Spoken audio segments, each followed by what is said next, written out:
Glória a Deus, bendito é o nome do Senhor, nosso Deus, grande em poder e que salva aqueles que buscam a sua face e clamam por perdão.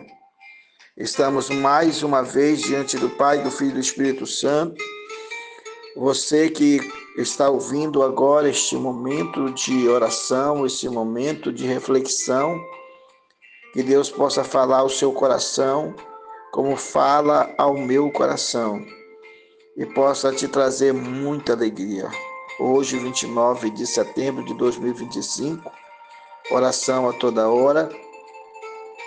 Como Jesus Cristo é mencionado em cada livro da Bíblia. Hoje, com o nosso subtema Abacuque, o profeta que questiona Deus. Questionar Deus com humildade é parte da fé. Jesus fez o mesmo, dizendo: meu Pai, se for possível, afasta de mim esse cálice, contudo, não seja como eu quero, mas sim como tu queres. Mateus capítulo 26, verso 39.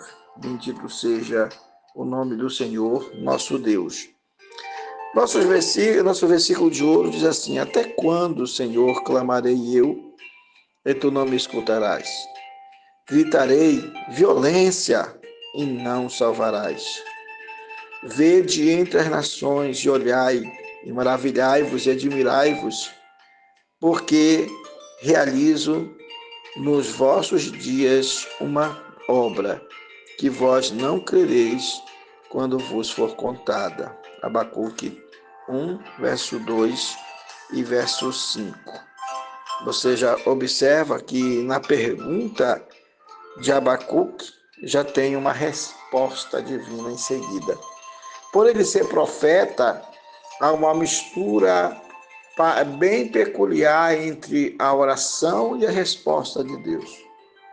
Isso mostra que Deus, na hora que você pode estar orando, Deus pode, através das suas próprias palavras de oração, interferir na sua mente e te dar a resposta ao falar com Ele.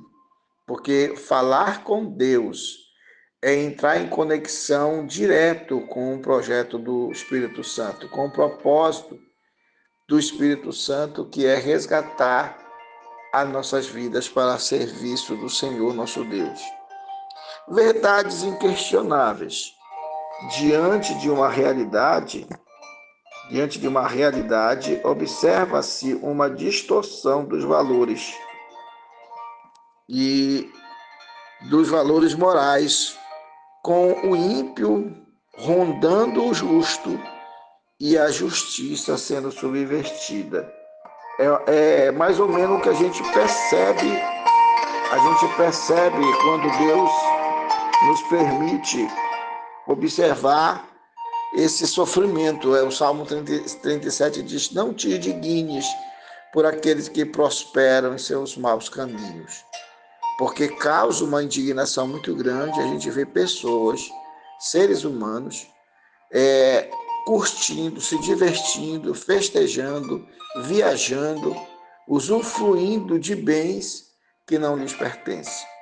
Assim como a gente vê, fica indignado com pessoas que invadem a terra dos outros, tiram tudo o que aquela pessoa plantou e levam em nome de um pseudo-sistema que diz que está sendo injusto aquela pessoa que trabalhou, porque ela de alguma forma invadiu, porque de alguma forma fez aquilo, quando na verdade teve toda uma legalidade, toda uma oportunidade, toda uma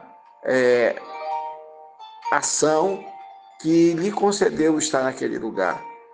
E o tempo passou e não é justo que essa pessoa seja simplesmente deteriorada, abandonada, derrubada, destruída, sem ter oportunidade de defesa.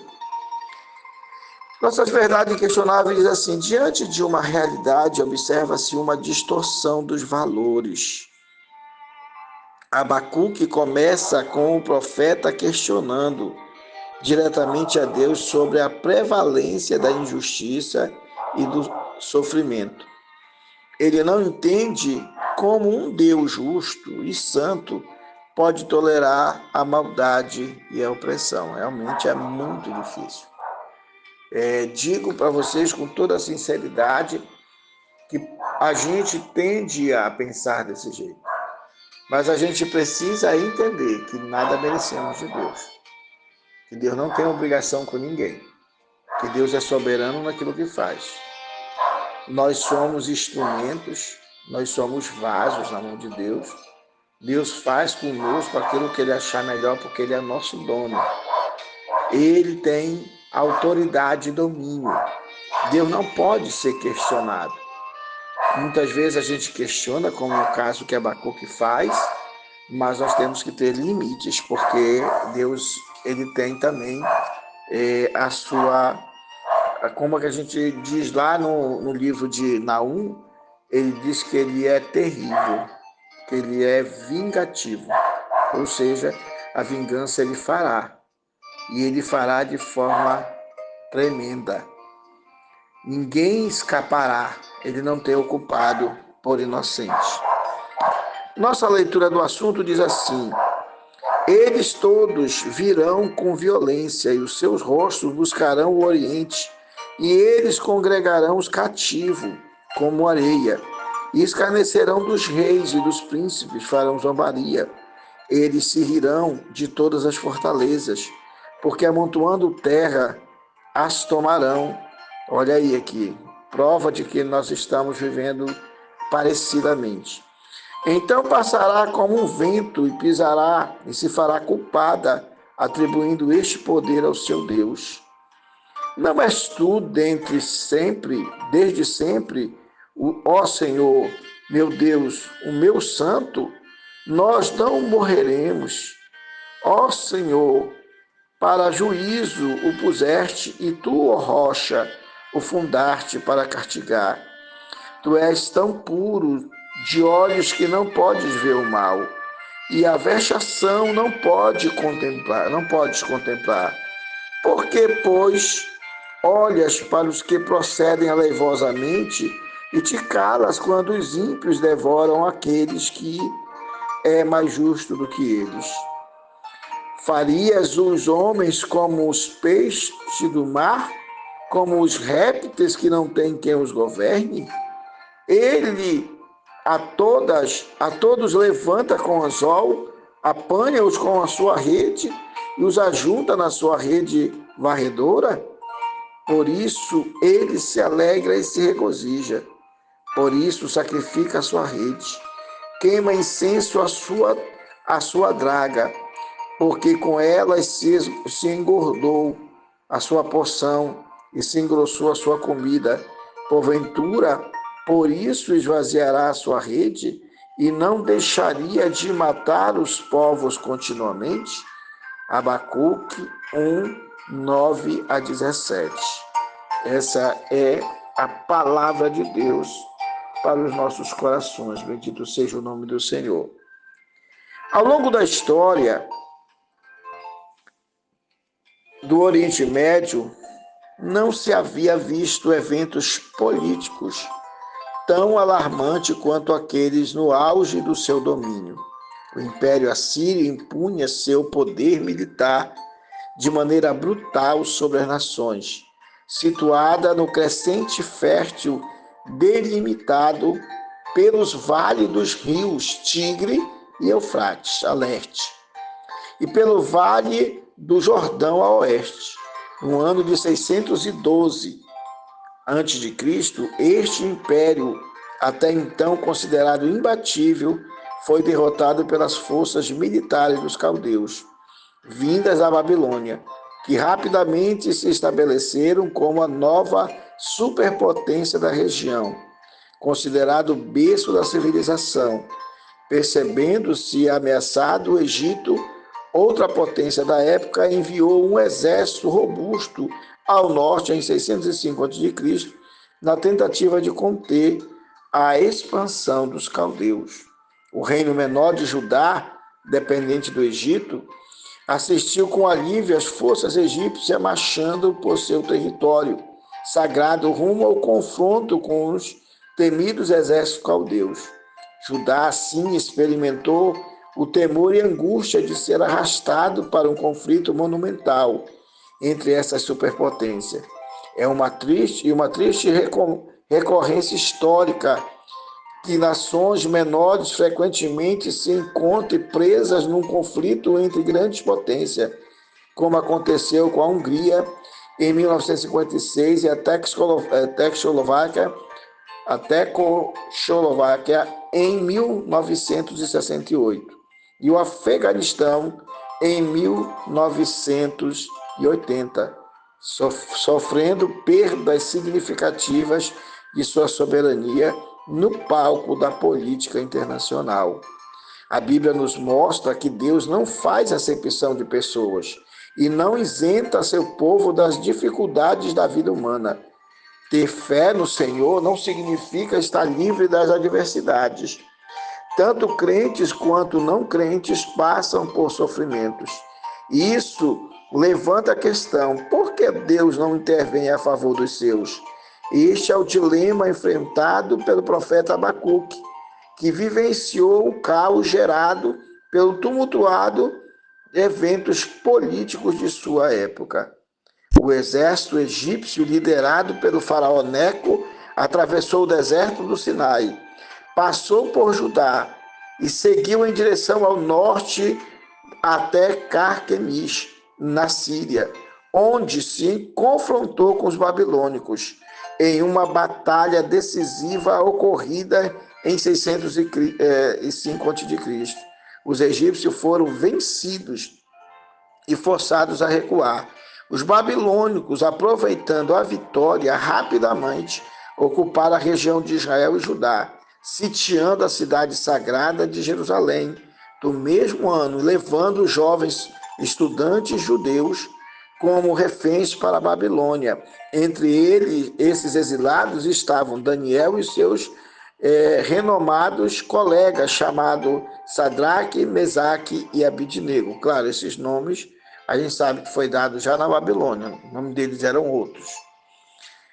Apesar de serem profundamente espirituais, não foram poupados pelo destino e sofreram o mesmo que os demais jovens descrentes de Judá, evidenciando um plano divino especialmente designado para eles durante o cativeiro.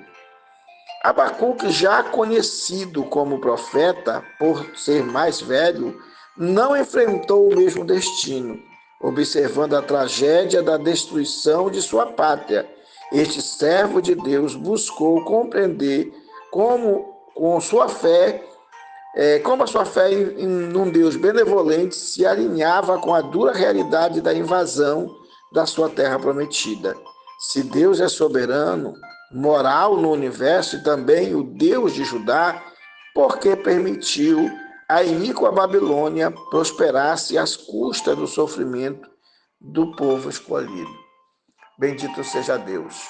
Aqui nós podemos perceber que os povos, eles lutam, eles guerreiam por território. Na época que tudo aconteceu, tanto os assírios como os babilônicos, eles estavam em busca de domínio, de poder e de condições.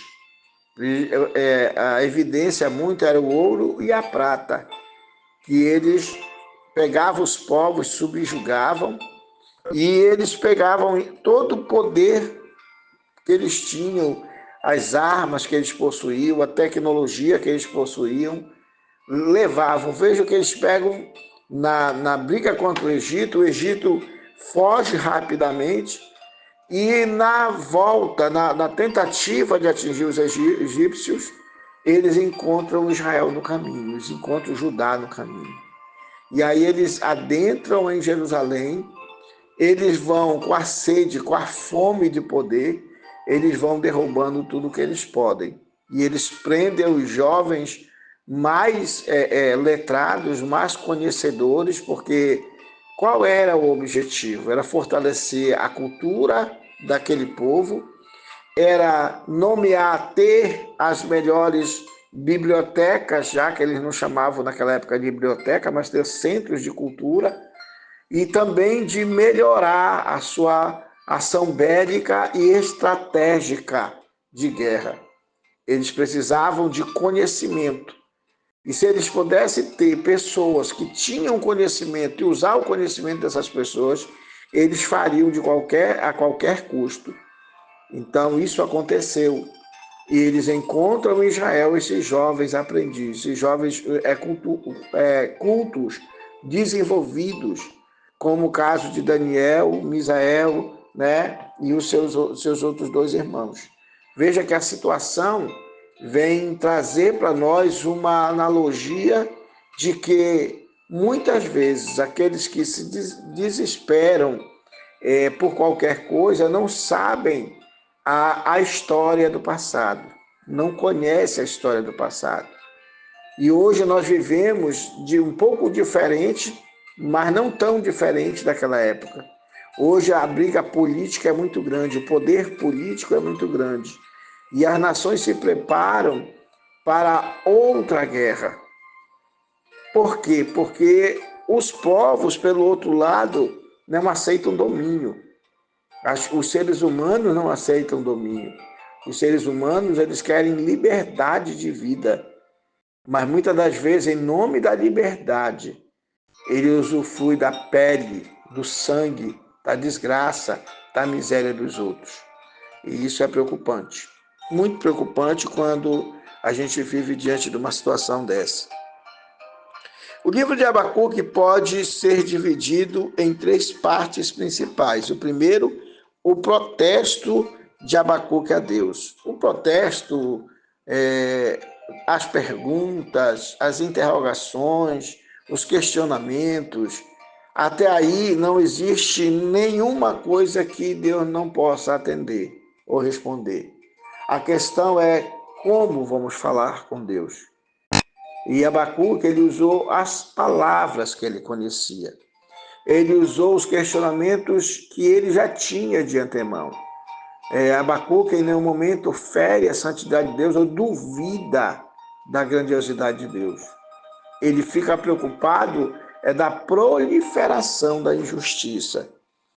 Em um momento de profunda aflição, Abacuque, um fiel seguidor, voltou em oração para o Senhor, buscando resposta que não chegavam.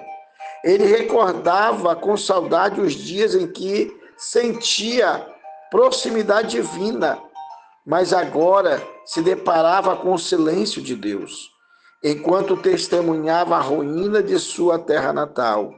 Deus, o supremo juiz do mundo, deveria estar atento às transgressões contra a lei sagrada. Esse é o nosso pensamento. Nós acreditamos que Deus sempre está em defesa de seu caráter, Deus sempre está em defesa de sua moral, Deus sempre está em defesa do seu nome. A gente esquece que Deus tem o controle de todas as coisas.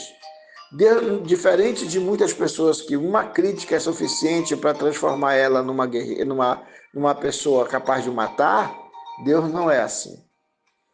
Nós podemos ver Deus de uma maneira, ao mesmo tempo que ele, quando resolve, a Bíblia diz que ele é tardio no irar-se, mas quando ele resolve vingar-se, ele lembrará de todos os detalhes que ele passou.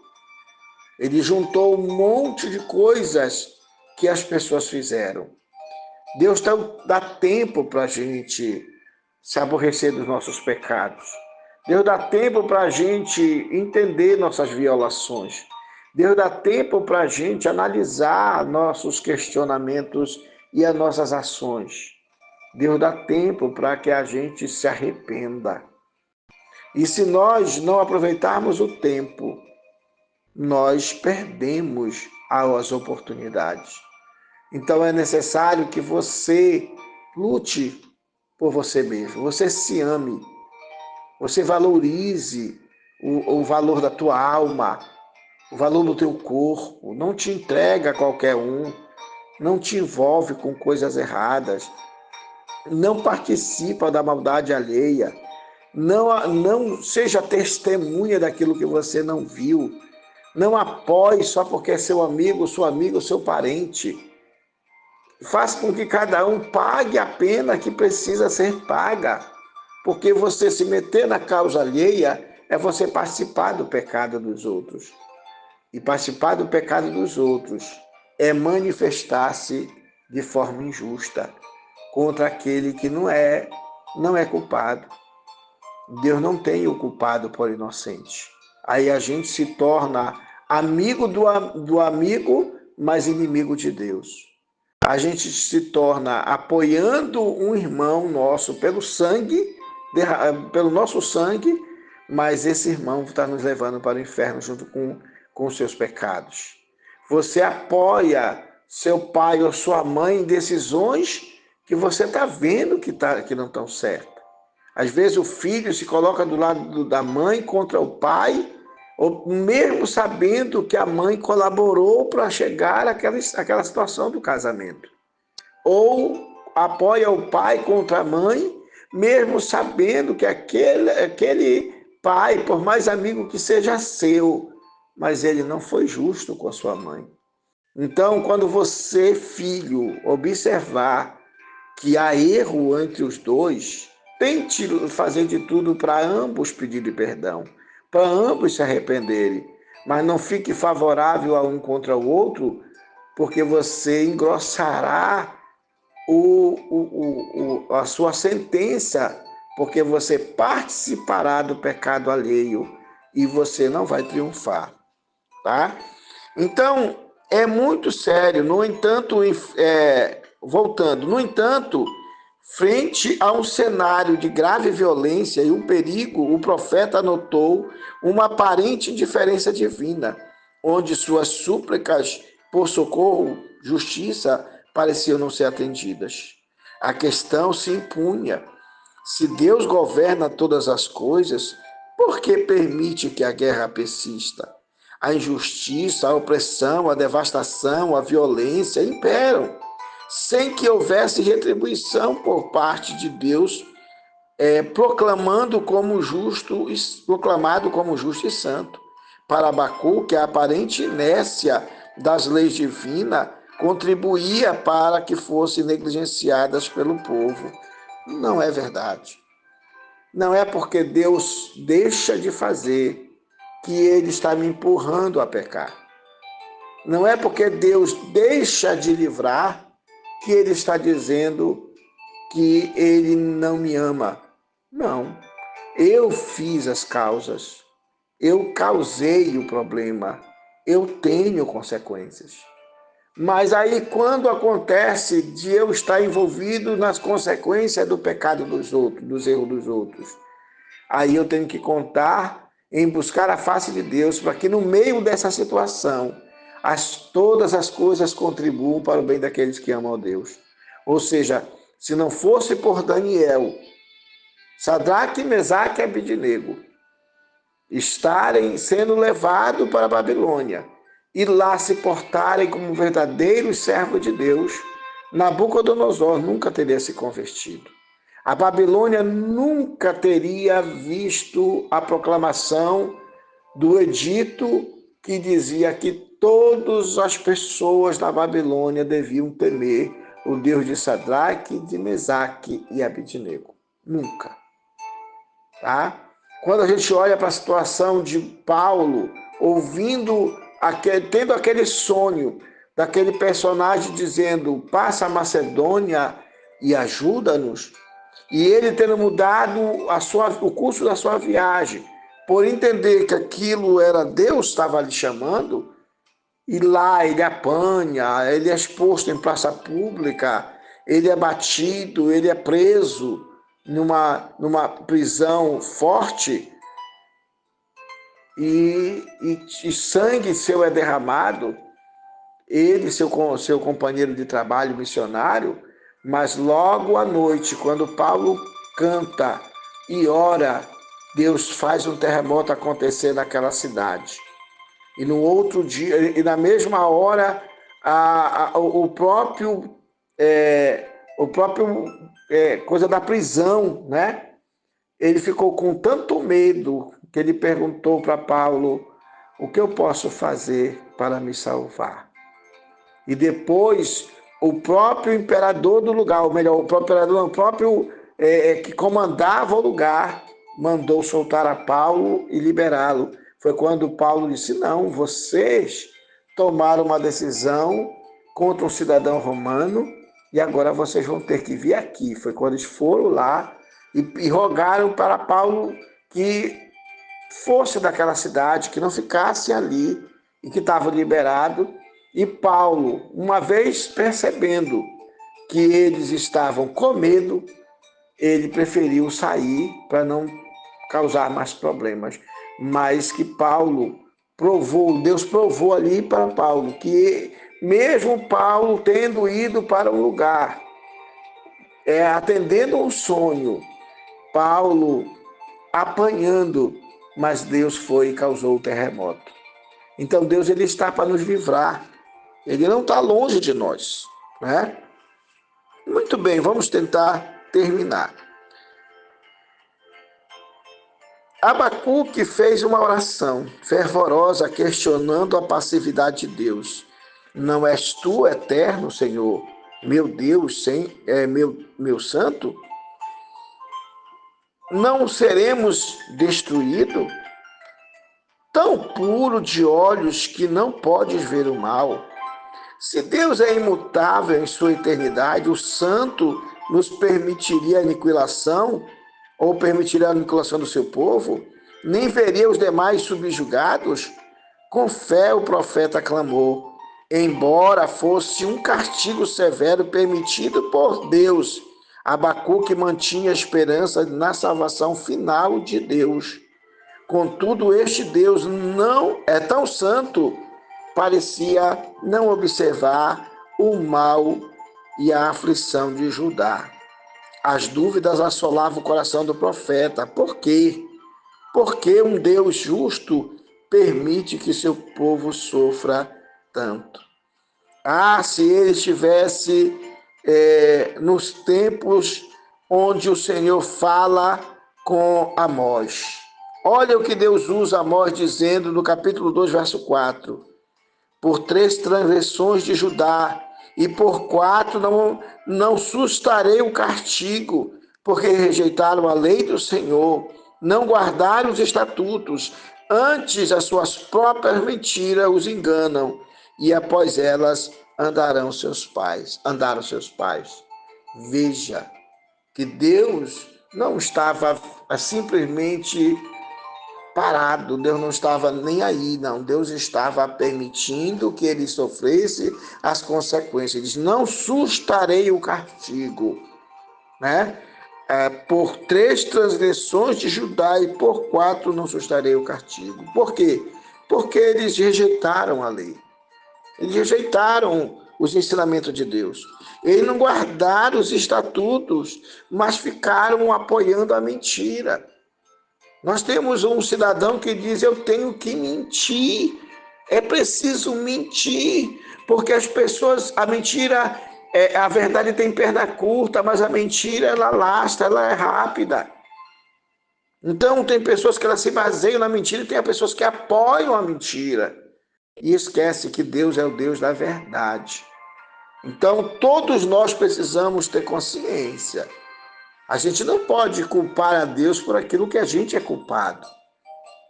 Não foi Deus que vai lá na maquininha e apoia, apertar o botão e você colocar o número do candidato. Não é Deus que te obriga. Você tem que ser responsável. Você tem que ser coerente. Você tem que ser honesto. Nós temos que admitir quando nós erramos e trocamos o que é certo pelo errado e apoiamos o injusto. Ah, mas eu não sabia. Sim, às vezes você não sabe, mas às vezes você já viu o lastro que o camarada deixou. Às vezes você já sabe a bandidagem do camarada, mas você mesmo assim vai lá pela uma questão de não gostar do outro, você vai lá e apoia o iníquo, apoia o errado, apoia a mentira, apoia o enganador. E depois você vai reclamar do quê? Não reclame não. Chore nos pés do Senhor e peça perdão. Quem sabe Ele vai lhe perdoar. né? Como diz aquele pessoal, quem sabe Deus se voltará, foi o que o rei de Nínive disse, né? Vamos fazer, quem sabe Deus resolve voltar atrás do que ele pensou e nos destruir. E Deus voltou atrás. Só que eles foram, poucos anos depois, eles voltaram a fazer toda a prática do mal que eles estavam. Por isso que Deus destruiu Nínive de uma vez por todas em 612. E justamente em 612, Deus permite a invasão, né? É em 622, né? Deus, para 12, Deus permite a invasão de Israel. Por quê? Porque eles estavam mentindo, enganando, eles passaram por cima da lei, não guardavam o estatuto, eles estavam vivendo a mentira, enganaram, eles adoravam seus deuses.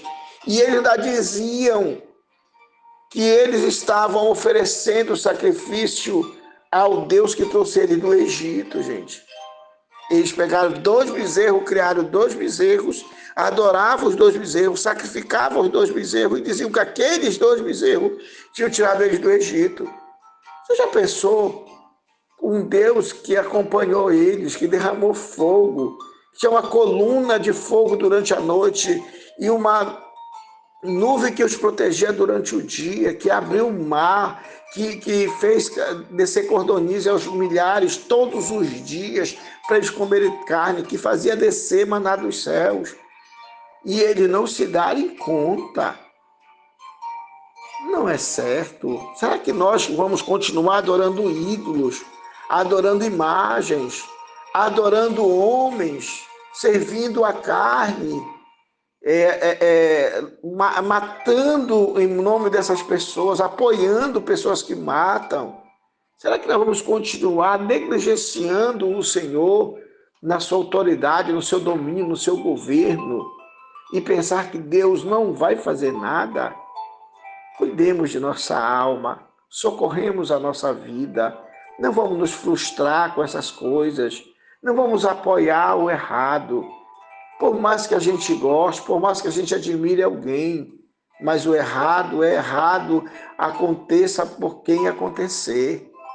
Faça quem fizer, o errado é errado, não importa se ele é de direita, de esquerda, de centro, de radical, se é errado, é errado. Assim como quando ele fizer uma coisa certa, deve ser aplaudido, mas eu não posso trocar o errado de jeito nenhum e dizer para ele que eu vou ficar com ele. Eu não posso trocar o certo pelo errado. Eu preciso andar no certo e buscar fazer o certo. Que Deus nos ajude. Oremos ao Senhor.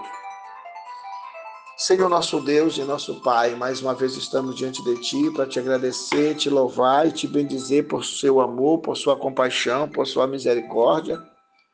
Quando estamos mais uma vez, Senhor, diante de Ti, nessa madrugada, já sendo a 2ª hora da madrugada, e nós estamos, Senhor, clamando a Ti. Eu não sou nada, sou pó e cinza, sou pecador, não sou melhor de ninguém que me escuta nesta hora. E eu, Senhor, não faço parte dos santos, Senhor, porque sou pecador. Se existe alguma coisa em mim boa, foi o Senhor quem colocou. Se existe alguma disposição mental agradável, foi o Senhor que deu. Se existe em mim algo bom, Senhor, de bondade, de amor, foi o Senhor que colocou. Porque eu, humanamente, Senhor, sou um pecador. E nossa tendência, Senhor, é se inclinar para o mal, é falhar diante de Ti. O Senhor conhece nosso coração. O Senhor nos sonda por dentro e por fora. O Senhor sabe o que se passa no nosso dia a dia, no nosso deitar e no nosso levantar, nas nossas madrugadas, nos nossos pensamentos, nos nossos olhares para as pessoas, nas vestes das pessoas, nos andares das pessoas, no sentar e conversar com essas pessoas. O Senhor sabe todas as coisas, a quem apoiamos e a quem defendemos com coisas erradas, Senhor. O Senhor sabe quando concordamos, mesmo discordando. mas concordando nós estamos apoiando o iníquo, Senhor, apoiando o errado, quando deveríamos ser verdadeiros, mesmo que nos custasse a própria vida. Mas muitos de nós com medo de morrer, ou com medo, Senhor, daquela pessoa se afastar de nós, ou perder o apoio financeiro daquela pessoa, nós nos submetemos ao erro, Senhor. Mas nesta madrugada eu estou te clamando, Pai, para que o Senhor possa ter compaixão e misericórdia daqueles que te buscam, daqueles que te amam, daqueles que se arrependem dos seus pecados, daqueles que voltam atrás dos seus erros, daqueles, Senhor, que querem fazer o seu melhor, e daqueles que querem se ver livre dos vícios, das drogas, querem se ver livre da prostituição, da avareza, do domínio do pecado, daqueles que querem abandonar, Senhor, todos os erros do passado, daqueles que já mataram no útero, daquelas que já mataram no útero, daqueles que deram dinheiro para, Senhor, o aborto, que deram dinheiro, Senhor, para alguém prostituir alguém, que receberam dinheiro e deram em troca a sua virgindade, seu corpo, trocaram por dinheiro, Senhor, ou por presentes a sua dignidade. O Senhor sabe, Senhor, como é que está a corrupção no mundo. Eu estou, Senhor, orando diante de Ti, pelo menos pelo meu país, pelo menos pelos meus amigos, pelos meus filhos, pelas minhas filhas, pelos meus irmãos, também, Senhor, pelos meus primos, sobrinhos, pelos meus tios, irmãos, e orando por aqueles que têm pais ainda, por aqueles que têm irmãos vivos, aqueles que têm avós vivos, netos, para que o Senhor olhe para essa família que precisa de reconciliação, que precisa de mudança, que precisa ser verdadeira, que não pode apoiar a prostituição, mães que trazem mulheres para seus filhos dentro dos seus quartos, fazer o que querem, apoiarem, ajudarem, justamente para que eles não irem para a rua. Com esse discurso, ela está protegendo o seu filho, mas na verdade está empurrando para o inferno por ele se prostituir ou por ela se prostituir. Senhor, não importa. Quantos de nós vivemos na obscuridade? Quantos de nós vivemos, Senhor, na negrura das trevas, no ódio? Quantos de nós vivemos, Senhor, na maledicência? Aproveitamos-nos da inocência dos outros. Aproveitamos-nos, Senhor, das pessoas. Você sabe daquela pessoa que foi e comprou insistiu para que o que vendia uma cuba de ovo baixasse ao extremo, e aquela pessoa com fome vendeu a cuba de ovo por a metade do preço, porque estava com fome, precisava comer alguma coisa. E aquela mesma madame guardou aquela cuba de ovo no carro, e ao sentar-se num restaurante de luxo, deu uma gorjeta que dava para comprar mais de 3 cubas de ovos. Ao pobre, nada, e ao rico, mais riqueza. Quantos de nós estamos vivendo, apoiando situações vergonhosas, Senhor? Quantos de nós estamos sendo injustos com aquilo que o Senhor nos deu? É o Senhor quem nos paga o salário, é o Senhor quem nos alimenta, é o Senhor quem multiplica a nossa sementeira, é o Senhor quem faz a terra frutificar, é o Senhor quem multiplica os grãos na espiga de milho, é o Senhor quem multiplica as uvas no cacho, é o Senhor quem multiplica os peixes no rio, nos mares, é o Senhor quem multiplica os animais nas selvas, é o Senhor quem multiplica as condições para que esteja sempre, Senhor, produzindo a terra. É o Senhor, meu Pai. Não há ser igual a Ti. Por isso, nesta hora, eu te peço, Pai, olha para essas pessoas, olha para mim, olha para o Brasil, olha para a minha nação, olha para as famílias, Senhor. Olha para o meu estado, para o meu município. Olha para aquelas pessoas que eu já falei antes para ti. Olha para esse grupo de oração que nós oramos todos os dias por eles, para que se arrependam, para que larguem o pecado, para que busquem a tua face. Olha para aqueles que fingem ser amigos, mas não são amigos. Mesmo assim, Senhor, estou pedindo por eles. Pai, socorre-nos, Pai. Perdoa-nos, ó Pai, e nos ajuda a viver cada vez melhor, em nome de Jesus.